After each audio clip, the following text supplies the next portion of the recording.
এখানে বোর্ডে আমরা যে জিআইটা দেখতে পাচ্ছি এই টাইপের জিআই আমরা পেয়েছিলাম হচ্ছে WBCS 2020 প্রিলিমসে। এই জিআইগুলো তোমাদের আবার আসতে পারে হচ্ছে WBCS মেন্সেও। দেখা যাক এটা আমরা কিভাবে সলভ করব।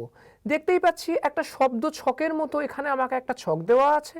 এখানে আমাকে এই ওয়ার্ডগুলোর মধ্যে কোনটা ফিট করছে সেটা আমাকে বসাতে হবে। দেখো এটার ক্যাচ পয়েন্ট হচ্ছে একটা জায়গায় একটা লেটার আমাকে দেওয়া থাকবে, এটা কি দেওয়া আছে ও, আর এই ওতে আমি পাশাপাশি এমন একটা কিছু বসাবো যার সেকেন্ড লেটারটা থাকবে হচ্ছে ও। দুটো অপশন, এখানে ফোর্ট, এখানে রোল।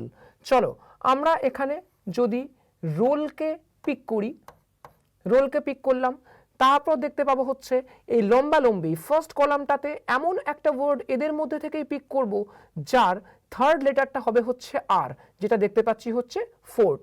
তাহলে এখানে আমরা পিক করলাম হচ্ছে ফোর্টকে। যে ফোর্টকে পিক করলাম, এবারে এফ দিয়ে শুরু এমন একটা কোনো ওয়ার্ড আমরা নেব যেটা হচ্ছে পাশাপাশি। পাশাপাশি এখানে ফ্ল্যাট আছে, এখানে ফেট আছে। যদি ফেটকে চুজ করি তাহলে এখানে আমরা পাচ্ছি হচ্ছে FATE ফেট। অর্থাৎ এবারে কি পেলাম, এই 3 নম্বর কলামটাতে টি থাকবে প্রথমে আর এল থাকবে হচ্ছে থার্ড লেটার। এরকমই কোনো একটা ওয়ার্ড আমরা এখান থেকে চুজ করব, সেটা হচ্ছে টিল। দেখো তো বোঝা গেল জিনিসটা? তাহলে এবারে আমাদের বলতে হবে কি কোন শব্দটি এই গ্রিডে বসবে না। দেখো তো ফেট বসে গেছে, ফ্ল্যাট, ফ্ল্যাট কি বসেছে? না, ফ্ল্যাট বসেনি। ফোর্ট, ফোর্ট বসে গেছে, রোল বসে গেছে, আর টিল, টিলটা এখানে লম্বালম্বি বসেছে। তাহলে আমাদের অ্যান্সারটা কি হবে? ফ্ল্যাট। এরকম টাইপের আরও ভিডিও দেখতে চাইলে ফলো করুন রাইস স্মার্ট বাংলা চ্যানেল।